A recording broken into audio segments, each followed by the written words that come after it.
Nick speaking, and welcome to this video. Right, we have another battle report for you, and today I've got my Space Wolves out, my 13th Company Army. This is everything that I have painted at the moment.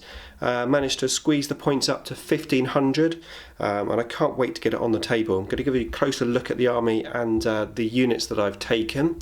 But of course, as I'm painting my Long Fangs up at the moment, I thought playing my wolves would give me some inspiration to get those Long Fangs painted. Okay, so quick chat about the army. So I've taken the Unleashed detachment from the back of the main codex. The main reason for taking that is it lets me have 3 HQ choices, and I have 3 painted HQ, so that was pretty useful. To be fair, I'm probably not going to make use of the outflank rule or either the reserve rule, because that's really not how this army is going to work. But like I said, I've managed to get 3 HQs in and I've got it legal, so that's why I've gone for the detachment. And we're just playing for fun anyway. Okay, so let's have a look at the first unit, which is just here. I'm going to zoom in a bit here. Okay, so standing there we have Ragmar Blackmane. And he has 2 Fenrisian wolves as war gear there. Behind that there we have a squad of Grey Hunters. We've got the Standard Bearer. We then have 2 Melter Guns. Just hiding behind there is the Pack Leader with a Combi Melter and a Power Sword.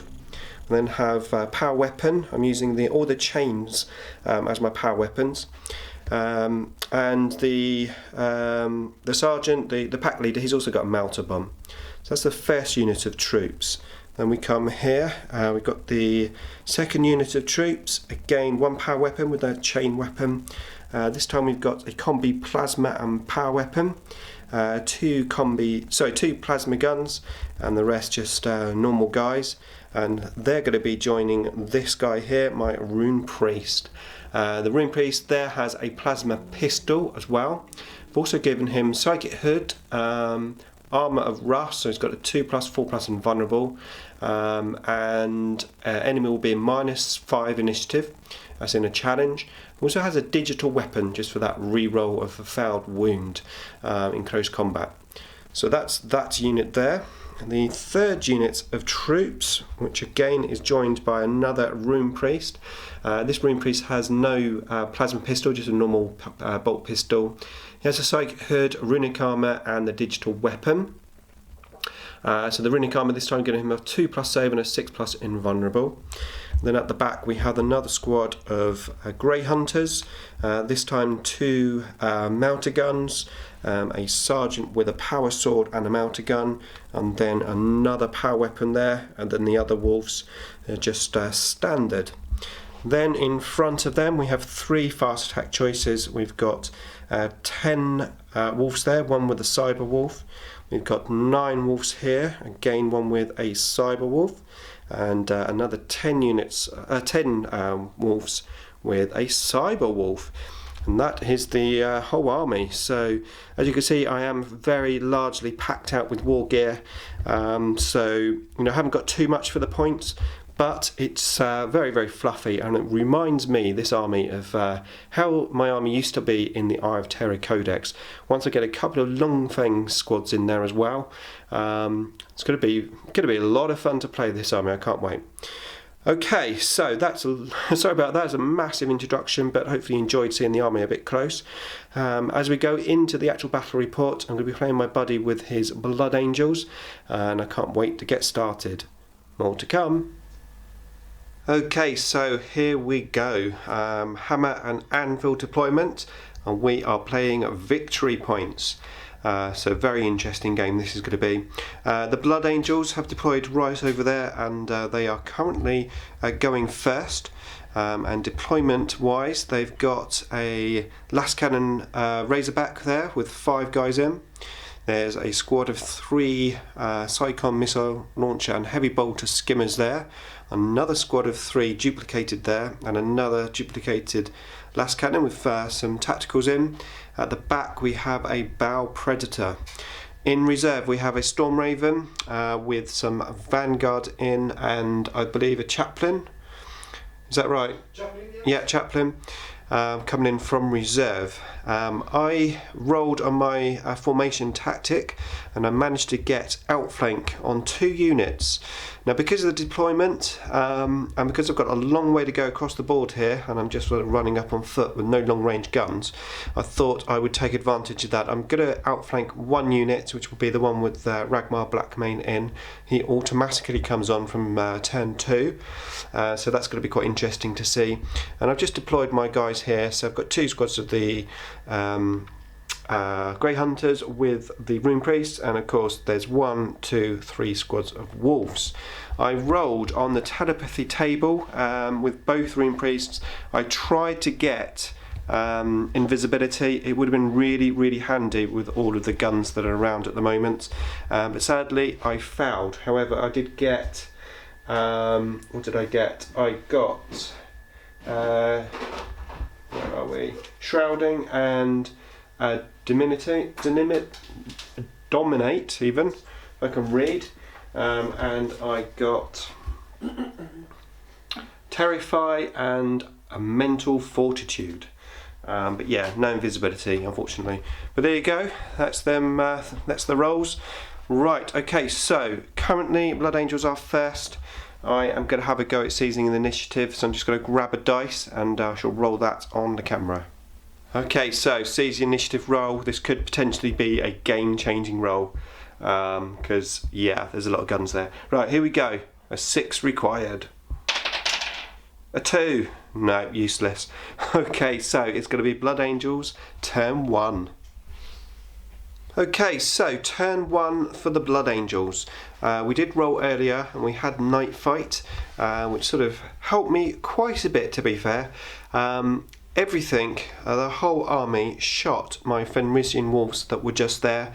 I started off saving really well. My first save was a 6+ stealth save from being in the open, and then it sort of got slightly worse as the shots came in. However, 2 wolves, including the cyber wolf, did survive. Sadly they are running, so unless we get a double 1 they are going to be off the board for first blood. But considering the amount of firepower that's over there, I think I did pretty well. As we move in to turn 1 for the Space Wolves. Okay, so Space Wolves turn 1. Couldn't really do a lot. The Blood Angel's quite far away there, so I basically moved everything up as far as I could, heading towards that central piece of terrain, just to try and get some cover saves. In the Psychic phase, I gave the Fenrisian Wolves there just on the right the Fearless Special Rule, and then I tried to give this unit the Special Rule that gives Shrouding, but that was dispelled by the Blood Angels. I then ran everything, so the wolves there just ran forward, and then these 2 squads just ran sort of basically behind the wolves there, just trying to use them as a bit of protection. So we have advanced to the middle of the board. Blood Angels once again now have some free shooting on us, so let's see what they can do as we move into turn 2 for the Blood Angels, and potentially the Storm Raven coming in as well. More to come. Right, okay, so yeah, the Storm Raven came on, it's just coming on at the moment. I had a close look at my codex and realised, like a fool, or at least like someone new to the army, that I couldn't take telepathy as a psychic power. So luckily I didn't get invisibility. What we're going to do, we're just going to carry on, and I'm going to use the cards that I've got, because to be fair, the cards I've got aren't that great anyway. So we're just going to play on like we are, but yeah, so note there, Space Wolves can't take telepathy. More to come. Space Wolves can't take telepathy. Okay, so turn 2 for the Blood Angels. Yeah, the Storm Raven came on just there, and everything targeted my squad of Grey Hunters that were just there, along with the Rune Priest. The Rune Priest did die. 1 guy left, he's the pack leader, and he failed his leadership, and he is running, yes. I probably made a slight mistake actually with the wolves there. Putting all of the wolves into that piece of terrain just meant that the Blood Angels just basically didn't target them because the cover save was just too good, 4+ save. So everything went into the wolves that were in the open. So probably what I should have done is kept these wolves in the open and so sacrificed them a bit more, and then possibly baited him to shoot them rather than my precious, very expensive Space Wolves. Okay, so we're going to go into turn 2 now, and of course I've got my flanking unit, so let's roll the dice and see what side of the table they come from. So 1, 2 on the left, 3, 4 on the right. I got a 3 and a 4. Of course I can re-roll that, but to be fair it's pretty even. I mean the speeders are that side, but they can easily move away, but I'll go over there anyway. More to come. Okay, so Space Wolves turn 2. Moved these guys up here, and then I rapid fired my plasma and the combi plasma into the Storm Raven. It did jink. I managed to get 1-6 through, and then I rolled a 1, so didn't pen the armour. Over this side here, moved both of the Fenrisian Wolves units up, and I managed to get them both into assault. This one rolled pretty bad, just 1 whole point off. That unit there rolled even worse, no 6s for pen, so I did nothing. Over this side of the table, I brought these guys on here, decided to go for the Bow Predator with all my melter, so 2 melter guns and a combi melter, fired them all off. I missed with 2 of them, 1 got through the armour, and managed to immobilise it, but that was all. So that was my turn 2, so I still failed to get any victory points as we move in to turn 3 for the Blood Angels. Okay, so turn 3 there for the Blood Angels, and the slaughter continues. The Storm Raven went into hover mode just there after disembarking the Vanguard. The Storm Raven was the only thing that whiffed in this round, shooting my big squad there and totally whiffing, no wounds at all. The Vanguard that got out ended up assaulting my Fenrisian Wolves there, took those out for another kill point, and then all the other guns bared round onto this squad. The Bow Pred had that Strength 6 AP3 Flamer, killed 4 guys, and then both the land speeder squads with their Hurricane missiles shot in. I just have Ragmar Blackmane and 2 guys left, and that's it. So looking ominous, just as it was at the beginning of the game, but we will continue on, see what happens as we move into turn 3 for the Space Wolves. Okay, so turn 3 there for the Space Wolves, fared slightly better that turn. Moved those guys up through the terrain. I did shoot all of their guns at the Vanguard squad that was there. Managed to save everything, even the plasma, because they've all got storm shields, so that was quite useful for them. Over this side of the table, I moved the wolves that were just there, 12 inches up here, and I assaulted the men that were there. I killed 1 man, I lost 1 wolf, lost 1 in Overwatch as well, so we just tied in combat, just hanging around there. In the meantime, the 3 guys that were left, Ragmar Blackmane and his 2 companions, managed to charge in on the land speeders and managed to take all of the speeders out. So that was pretty useful. My first victory point. Yay! And then they consolidated 6 inches just over there. It's still not enough to get out of range of that Strength 6 AP3 blast flamer thing, but we're hanging around there. So more to play for as we go in to turn 4 for the Blood Angels. Okay, so turn 4 there for the Blood Angels, and with the destruction that Ragmar Blackmane did last time, he was prime target. So basically pretty much everything shot into that unit, and they successfully took Blackmane and the other couple of guys down. So that gives the Blood Angels 6 kill points. I'm currently on 1. We continued the assault here. I did actually win this assault. I killed 1 Marine. No wolves died, believe it or not. Leadership was taken and successfully done. So we're just locked in combat there. There's just 3 Blood Angels left and a few wolves. And that's it. So we're going to now move into turn 4 for the Space Wolves. Okay, so turn 4 there for the Space Wolves as we make our last stand. Actually a pretty decent turn for me considering what I've got left. So I moved the units there with the Rune Priest forward. Just on a side note, I've just not been using my psychic powers with the mess up that I did with the powers. So I haven't been using them, but what I did do is I moved up as far forward as I could with the plasma, and I shot the Razorback there, and I successfully exploded it. Not only did I explode it, but in the explosion one of those vanguards died, which is also quite useful. So that gave me a kill point. Over here the Fenrisian Wolves also fared quite well. They managed to kill 2 of the Space Marines. I only lost 1 wolf in the assault back, and then they ran away. So just that 1 Space Marine there, just on his way back to the board edge. I consolidated to 2 inches. So we're going to move now into turn 5 for the Blood Angels. Right, so turn 5 there for the Blood Angels.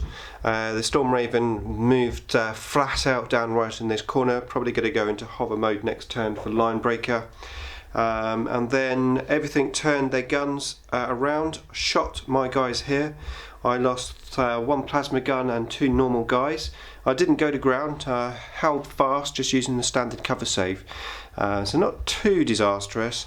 Over there I was assaulted by the Vanguards with all their lightning claws, and they made light work of my Space Wolves. I think I killed, did I kill one man? I was petting them. Yeah, giving a little stroke on the head, eh? Okay, so we're going to quickly move into turn 5. I just have this 1 unit left here, and little cheeky man standing there. More to come. Okay, so very quick turn 5 for me. I basically made a sacrificial plasma gun guy, just walk out into the open. The only way I could get range on something. I got range on the Razorback, hit, but failed to pen, and that was it. Okay, so we're going to roll the dice and see if the game goes on. A 6, it certainly does. Okay, so we both had our turn 6. The Storm Raven dropped into hover mode, shot my guy here. Only the melter gun hit. I went to ground and I saved it. And then I had a volley of shots into my guys here. I lost about 3 guys altogether. Then in my turn I split the Rune Priest off, just hid him behind the little tower there, and then went heroically over the barricades heading towards these vanguards that moved up towards me. I shot my pistols, didn't do any damage. I was 1 inch out of assault range. So we're going to roll and see if the game goes on. 1, no, the game ends.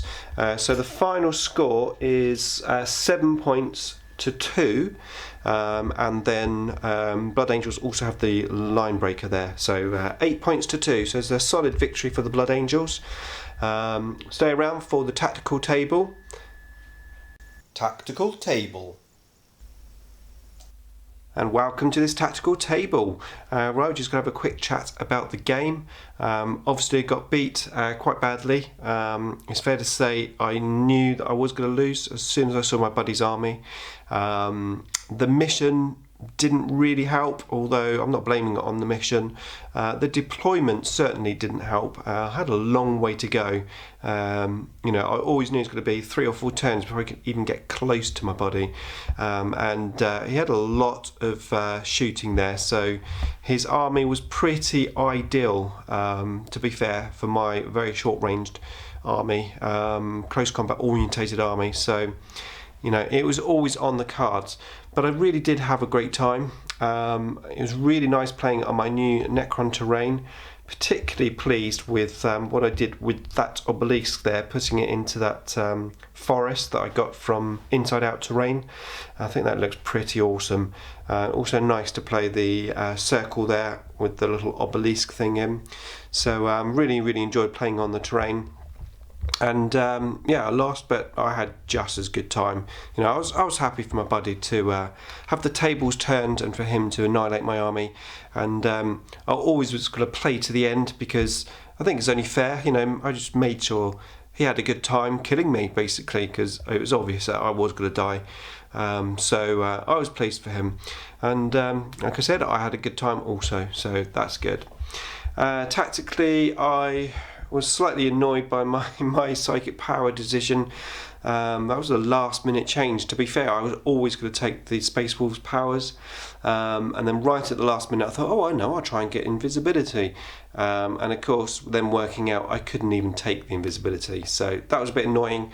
I decided to forfeit the powers, although my buddy let me have the powers that I'd rolled. I decided just not to do the psychic phase, so that hindered me slightly.